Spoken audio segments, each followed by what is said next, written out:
लचक किस पार्टी की जानिब से आपको लगता है ज्यादा दिखाई जा रही है और वाकई चाहते हैं कि मुज़ाकरात के जरिए हल निकाला जाए? नादिया, असल में जो मसला ज़्यादा है ना, वो है पीएमएलएन की अंदरूनी सियासत जो है, वो मेरा ख़्याल है कि दे आर नॉट क्लियर कि वो क्या चाहते हैं। उनमें जो कमेटी हमारे साथ बैठी थी, साद डार साहब हैं, साद रफ़ीक साहब, आज़म नज़ीर तारड़,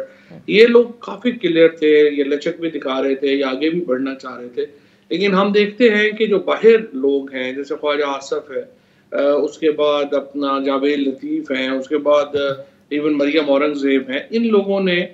जो और मरियम नवाज शरीफ है, इन लोगों ने पूरी कोशिश की कि कमेटी को डिस्क्रेडिट किया जाए और बात आगे ना बढ़े। सो बुनियादी तौर के ऊपर ये जो मुज़ाकरात हैं, इनमें जो पीएमएलएन की एक अंदरूनी पॉलिटिक्स है, जिसमें इस वक़्त